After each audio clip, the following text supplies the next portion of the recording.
Hi everyone, my name is Nancy, and I absolutely do not remember some part of my life. The thing is, I lost my memory. Now I'll tell you how it happened and whether I was able to restore it. In the meantime, subscribe to the channel, put in likes, and write your opinion in the comments. As my parents told me, my father and I went to choose a birthday present for my mother. She really liked to bake sweets, so we found a great oven for her in the online store, and Dad wanted to see it live. Check out how it works. I asked to go there with my father. I wanted to choose flowers for her on the way, her favorite peonies. Dad stopped in the parking lot. We went to the store, chose the oven. I was very happy with the purchase. My father took it to the car, and I suddenly remembered that I had left a bouquet of flowers in the store. I ran to the market again and picked up the bouquet.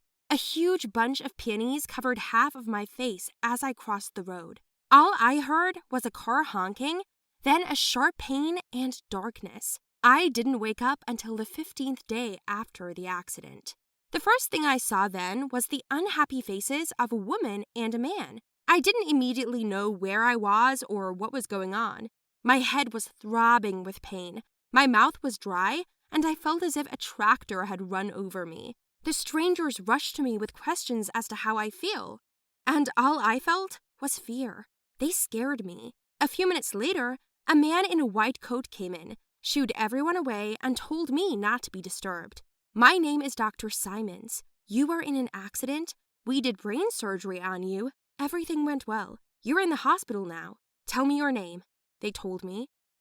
And I looked at the doctor and wanted to answer, although it was hard, but suddenly realized that I did not know my name. This moment scared me even more. Yes, in fact, not knowing your own name is intimidating. I tried to remember something else, but I couldn't. The doctor began to write something down, and then asked if I knew these two people. I looked at the woman and the man and realized that their faces were vaguely familiar, but I couldn't tell them their names either. I shook my head. One of the strangers began to cry. The doctor told me to rest, and he took the adults to the corridor. It turns out they were talking about my condition. Later, I was told that I had amnesia, or more simply, blackouts. I'd forgotten some things about my life, or almost everything to be more precise. I didn't remember the two people in my room who had given me birth, my parents. I didn't remember my name, where I lived, what I did, but I still had a mechanical memory. This means that I automatically did some things. Drinking, eating, brushing my teeth, going to the toilet. I even listened to music and always reached for a notebook with a pen when I felt better to write down what happened during the day. This, by the way, my doctor advised me to do. After discharge from the hospital, I had a lot of work. I had to try as much as possible to return to my old life, to make my memories quickly come back to me. So I got home, went into my room, and I saw it for the first time. My first thought was, oh, horror. What? I have creepy wallpaper, and the color of the furniture is not very nice. Are you sure this is my room? My mom just laughed and said that we were just going to do repairs, because I already said that. I sat down on the bed and asked to be left alone. I needed to collect my thoughts. You know, the fact that you see strangers and then find out that it's mom and dad is not very pleasant. Intuitively, I knew that I could trust them, but my brain refused to accept this information. We started my rehabilitation with photos. After dinner, my parents took out the family album and showed me photos from birth to today. The most recent was a photo from that very birthday, when I ran to my mother in the bedroom, kissed her, and Dad captured the moment and then printed it out. They told me a story at all ages, but I didn't remember anything. It seemed to me that I was watching someone's TV series, but not about myself. It was terrible not to remember. The first few days we looked at the photos. Then my dad took me for a walk to my favorite places, like parks, squares, bought my favorite ice cream, snacks. My mother cooked only my favorite dishes. It has become a tradition to gather in the living room after dinner and look at the album. Then we moved on to Plan B. My parents invited one or two people I knew to the house, including my friends. To be honest, I was just getting to know them, so I couldn't open up like I used to. They told me a lot about myself, about secrets that I didn't remember, so I didn't feel it was my own. But our therapies were not successful. A whole year passed in this way. During this time, I have already got used to many people. I have formed relationships with others. I said that I had changed, and it was true.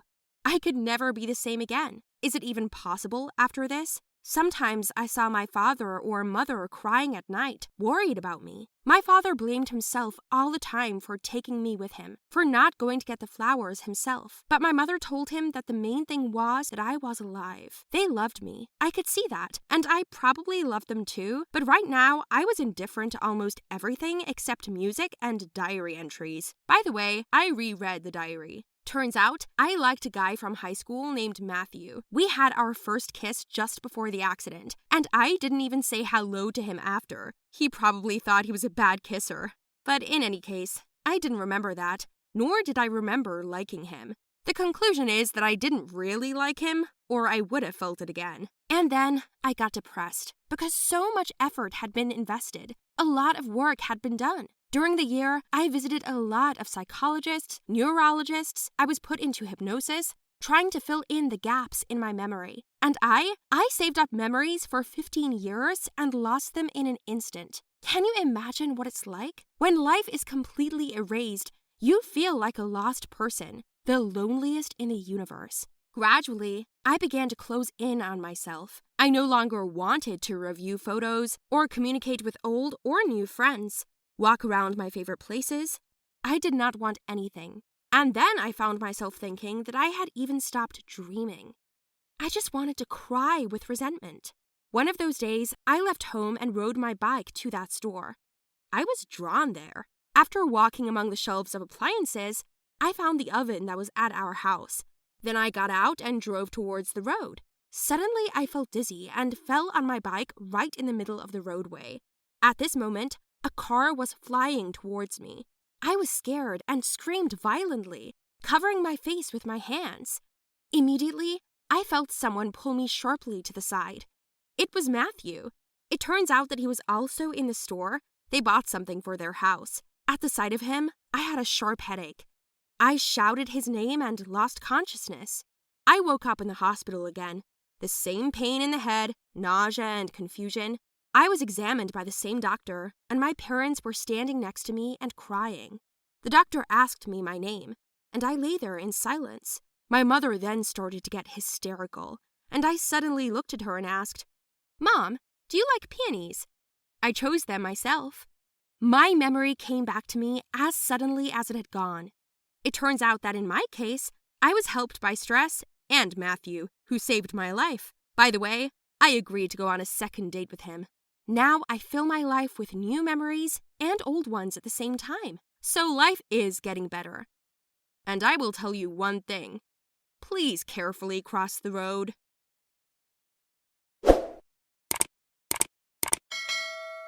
Hello everyone. My name is Laura. Have you ever been in an awkward situation with twin brothers? I got caught once and almost died of shame. I dated one and I spent the night with another. Do you want to know how it happened? Then take a look. When I went to college, I almost immediately met a very cool guy. His name was Jerry. He was the star of the department, pumped, stylish, with money. Girls ran after him in droves. To be honest, I don't know what he liked about me, but we started dating almost as soon as we met. He was nice, but there were some moments in his character that were still annoying. For some reason, he kept asking me to get close to him, and I couldn't. I was scared, and besides, I always thought my first time should be special. I bided my time as best I could. Jerry loved me very much and promised to be patient. And then, one day, we were invited to a party at the home of our classmate in honor of the end of the first year of college. We went there, of course. Jerry looked charming, and he was particularly nice that night.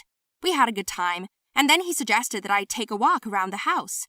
A lot of guys were hanging out around the pool, swimming, listening to music, drinking. Jerry said he needed to talk to me.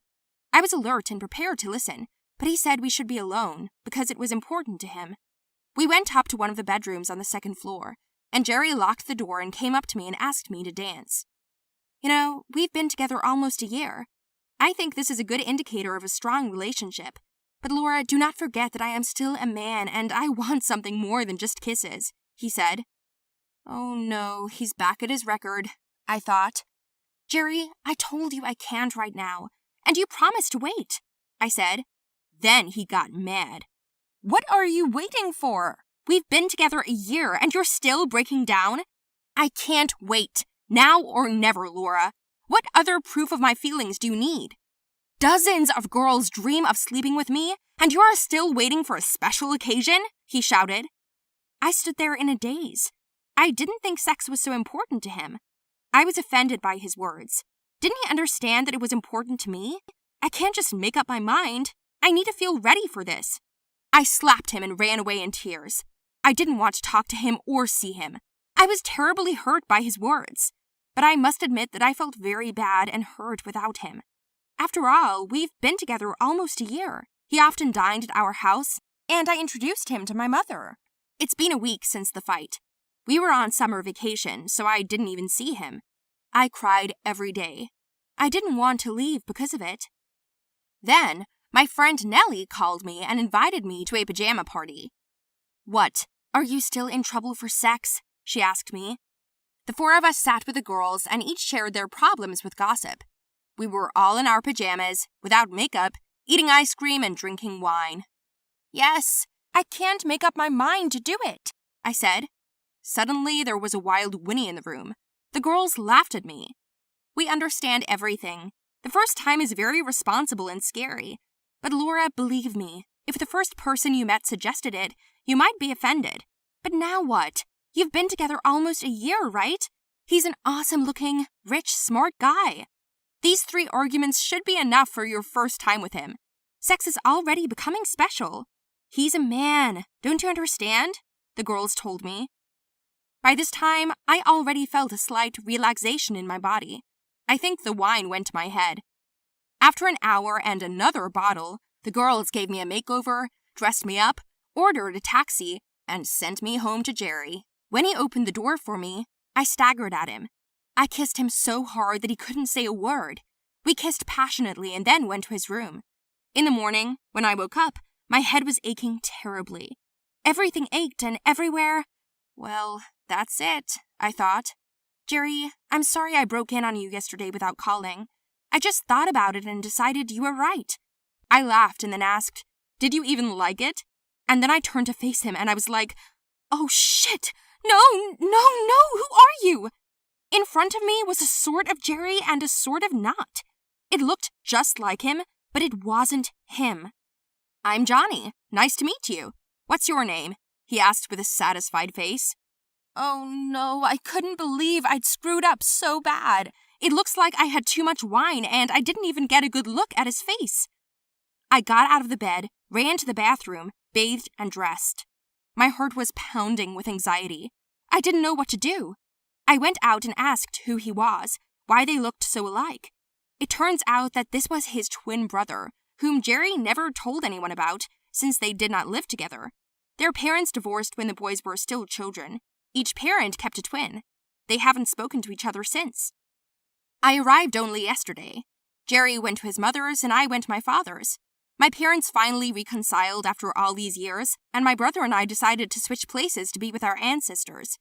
I just arrived here yesterday, took a shower, and then someone rang the doorbell. Well then, you attacked me so hard that I didn't even have time to say anything, Johnny said. I sat on the edge of the bed and listened to it all. All of a sudden, I felt really bad, and I started crying.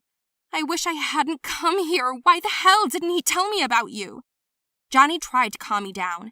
He started talking about my beauty and how he liked everything, but it only made me feel worse. I felt like a broken cheater. I slept with my boyfriend's brother. How can I live with myself now? Anyway, since then, I've decided that I'm done with Jerry. On some level, I was glad that he didn't call or text me again. I went home and was depressed for about a month. Johnny offered to keep this secret, and he promised not to tell anyone about us, especially his brother. Even though you broke up, he shouldn't know about it. It will be beneficial for both of us, he said, and I agreed. So now I'm living with it, and little by little, I'm trying to come to terms with it. What would you do if you were me?